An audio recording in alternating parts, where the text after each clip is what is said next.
Hey guys, welcome back. Today we are here because there is big news on the way. So guys, if you have not seen this tweet here from Gavin, there will, from time of recording, today is, one second, Friday the 1st, right?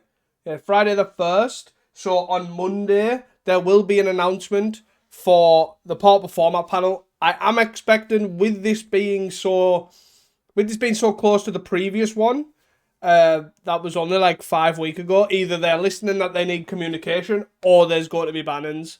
I am assuming there will be bans and unbans. I am not going to cover unbans because I think it's just going to be Prism, if at all, if they do anything at all.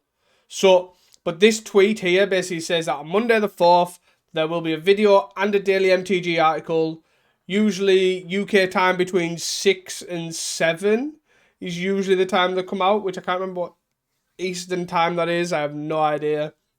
But this is the thing that we are going to talk about, and I'm going to make predictions here today. So to do this, I think I would need to look at the meta percentage. I've got a rough estimate on top 8. It's not the greatest because there's things like Demir controls linked together, which is actually Fae and Terra. So it doesn't really show it very well, but it gives you the idea. So, before we start, please don't forget to check out Casting Comments. It is a podcast that myself and Reese does every week. It is great. If I do say so myself, we cover the challenges, we cover Paupergeddon, we cover everything that you need to know about Pauper, and that is every single week. Additionally, do not forget to check out Cards Realms. It is an article website that does all sorts of different contents for Marvel Snap, for Hearthstone, for you name it, they do it. I personally write for them for Pauper mainly. I do touch on Lorcana, however, I haven't done that in a while with the current circumstances that I'm in. Finally, please, the best way you can support me is by hitting that like and subscribe button. It does the channel great wonders and also really helps with the algorithm. Enough of that chilling out and all that sort of stuff. Let's dive into this video. So, touching on the meta percentages, as you can see here, I've just kind of snippeted a little section of it. Highlighted that 16% generally of the meta, obviously, is red. 12% affinity, 8% mono blue aggro, which is Terra. 9% gates and 5% Golgari Gardens. The Demir control, again, is, as I say, it's both Terra and Fae. So I think when you split that out, it's a lot lower percentages. It's like 5%, 4%. You know, that sort of thing. Not really similar sort of numbers. Anyways, this is just to give you a rough idea. The main ones I want to focus on are obviously the highlighted sections. So that is mono red, obviously is a huge meta percentage. Affinity is being lumped in with Grixis. It's why it's so high, is Grixis and Glitters. So that is another thing to touch on. And then mono blue aggro being Terra. So I do think there's going to be bans on Monday. I do think that they are going to address things that have changed. And I think the main reason is Red has got Goblin Tomb Raider. That is one big thing that I do think is come to light. Also, with that being said, the first thing I do want to touch on is Red. Red's the big problem. It's the elephant in the room. With Magic Online in particular, I think it's very difficult in leagues to play anything but mono red, because leagues, obviously, the experience in leagues is you're encouraged to play a faster, strong deck. So that's why Fae was always a popular one in leagues, because it can be fast if needed, but it also has this like game plan of every single thing that it has game against most things. So that is why I think Fae was always a popular one in leagues. However, Red has taken up that mantle. In the past year, it's basically maybe 2 years. It's got Swift Spear, it has Experimental Synthesizer, it has Blast Runner, Goblin Tomb Raider, 5 to 8 copies of Reckless Impulse in terms of Ren's Resolve. It has obviously the Autonomon Furnace or whatever it is. Not really a massive addition, but still something. And it's just basically the past 18 months to 2 years has just got tool after tool after tool after tool. And I think I've still missed some, to be honest.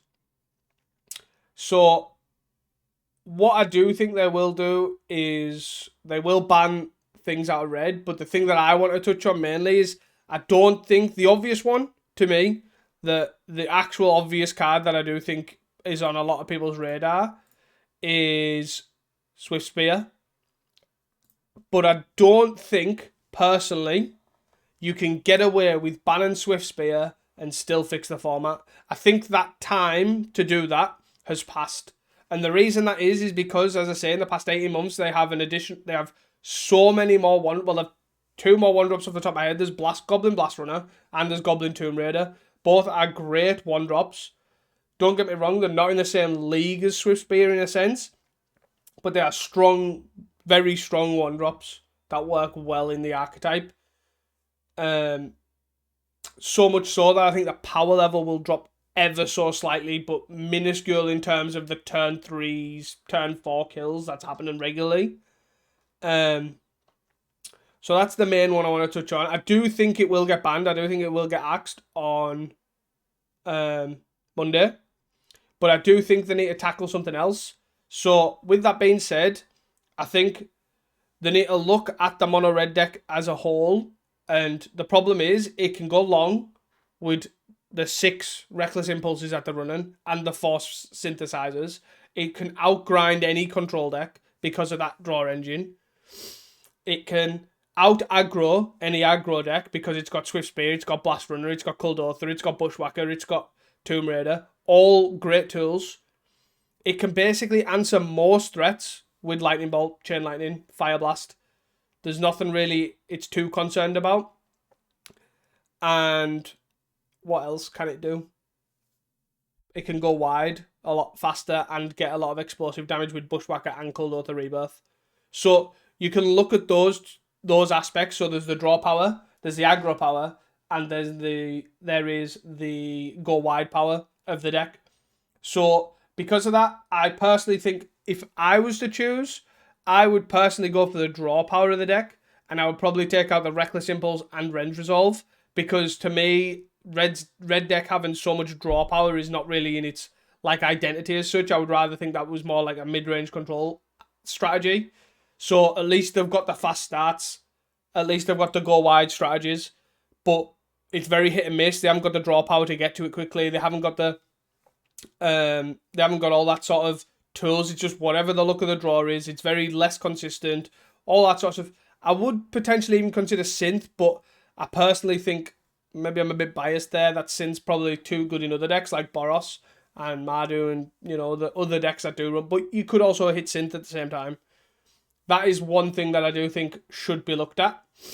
But I do think what they're going to do is, because they're going to ban Swift Spear, they're already halfway there at banning the powerful tools and engines that they have. The next one I would probably look at hitting is the go wide strategy. And with that being said, I would say that what they will probably look at banning is either one of these or both of these. So Kuldotha and Bushwhacker are incredibly strong together, that so early on you can just go wide for such a high amount of damage, especially if you've led on Blast Runner, Swift Spear or Tomb Raider in the first turn and the second turn. Like, you can get a lot of damage very, very quickly. So that is the red side of things, and I think that's probably where they'll hit. They'll probably hit Swift Spear and either Bushwhacker or Kuldotha Rebirth, because hitting Kuldotha Rebirth also sort of nerfs Synth at the same time. So you've kind of lost 2 aspects of the deck at the same time. So you've lost a little bit of the draw power and a little bit of the go wide power all in the same time. So I think if I was them, I would go for Rebirth plus Swift Spear. That's my first point of call for red.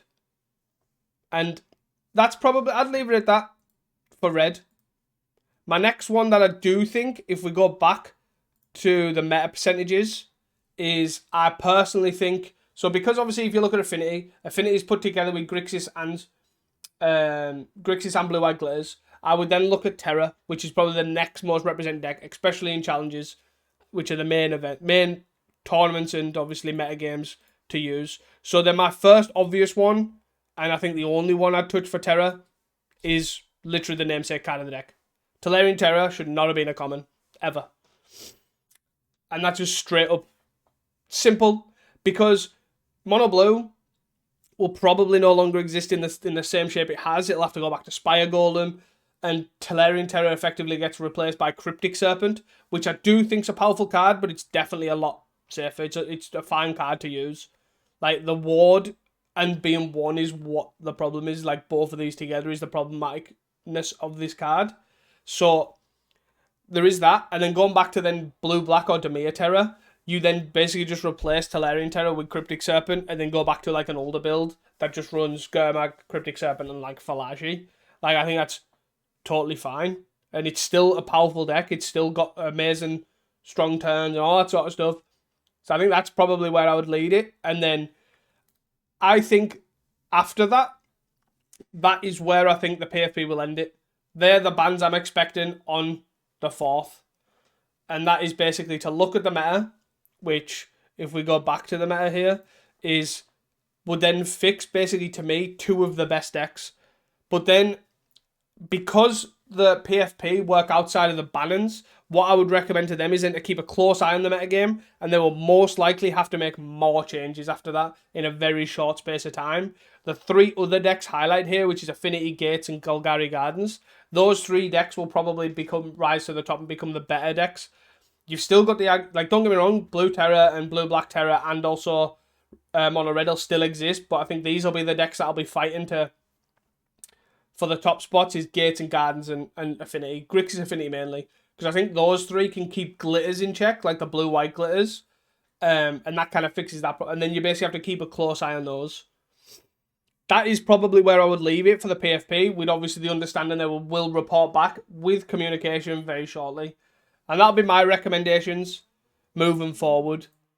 So I do hope that this is where they go to. And I do think it will need more after that, which I will touch on in a minute, where I think they should take it after that. But I think that's a good starting point with obviously to a month, maybe 2 months, look at it and see where it goes from there. Depending, obviously, supplementary products. I don't really know what supplementary products are coming in, but leaving it that sort of level. From there, what I think I'd say, is it the 2 I have? Yeah, the 2 other things I think I'd probably go back to. You could potentially include the Sticker Goblin in this as well, just to get it out of here, because it's just messy and giving a parity between online and paper and stuff like that. Like, I'm not touching on that, I don't think, but I do think in actual, like, sort of decks side of things, I think the 2 things that you need to look at is the initiative. So I think this will nerf Gardens as a whole. So if Gardens, Gates, and Grixis Affinity become real decks, you've obviously got the rise of Black-White, like Ephemerate with the Goliath Paladins and the Ephemerates, and then you've got Jeskai Wildfire, which can make a resurgence too. But these will all be quite reliant on Goliath Paladin. And then you've got the Avenging Hunter, so you need having this initiative control mirror-y thing. And I just don't think it's good for the game to have this emblem that can kill quickly in the format. So I'd just get rid of those while I was at it. Simple as. Finally, this is a one or the other, not both. So we can kind of touch on that moving forward, where I think they would take it. But the last one is basically to tone down Grixis Affinity, which might not need it, but personally off experience, I think Grixis Affinity still might be too strong. So with that being said, I would probably look at taking out Rebuke or Blood Fountain. And the reason for this is basically you still get to answer. You still get to have Grixis Affinity being Grixis Affinity. They get to have the Explosive Mirror Forces, they get Deadly Dispute, Thoughtcast, all that sort of stuff. But what this does allow them to do is it allows the long game or the control game. Because Grixis Affinity has always been known as the deck that can be aggressive when needed. It can also be the mid-range deck when needed. It can also be the big control deck that goes long. Cutting out one of these cards basically allows them to stop doing all three things very well. So that is probably where I would cut it from Grixis Affinity's perspective. Rebuke maybe might be the one, because then it also hurts Glitters if Glitters get strong. But these are all obviously, I'm looking at this from the perspective of once Whacker or Rebirth or whatever's been banned from Red, Red's been torn down, Terra's gone, you're left with these decks. I would say take initiative out on one of these would be where I would sit in my what rises to the top. From there, naturally you'll have, like, Gates is a deck that can be easier hated out with -1/-. It's more susceptible to -1/-1 hate from Fae. Like, if Fae's popular, you can hit Call Gate at the same time. Ponza hates on Gates too. They are a bit slow. So I think that kind of like, that deck's good because Red's good, if that makes sense. And it's good against Red, it's good against Terra. It kind of gets worse against the other decks. So that kind of self-corrects itself. And then that's where I think this comes in, of fix Grixis Affinity by removing one or the other of these. Simple as that. And so overall, I'd say that would be my suggestions. So if I put these into perspective and move these about, yes. Yeah, let's go. There we go. So Swift Spear, Terra, and Rebirth. Yeah, let's do it like this. Will be my 3 card choices to ban initially. That is the first wave, and I think that would take place obviously on Monday, and then give it 6 weeks, 8 weeks. I would then have communications on, look how the metagame's doing, and then in a second wave, I would hit Hunter, Paladin, and I'd say probably Rebuke will be the card choice I would choose, but I also wouldn't be surprised if it was Fountain. Again, in that discussion, I also wouldn't be surprised if Bushwhacker got hit instead of Rebirth, but personally, I'd get rid of Rebirth. So yeah, fairly straightforward reaction to the obvious tweet, and yeah, let me know what you guys think of this video, and let me know your suggestions down below in the comments. It'd be great to hear from your thoughts, everything. Always look forward to seeing what everyone else in the community's reactions are. So please do not forget to like and subscribe, and hit that notification bell so you do not miss an upload. Until next time.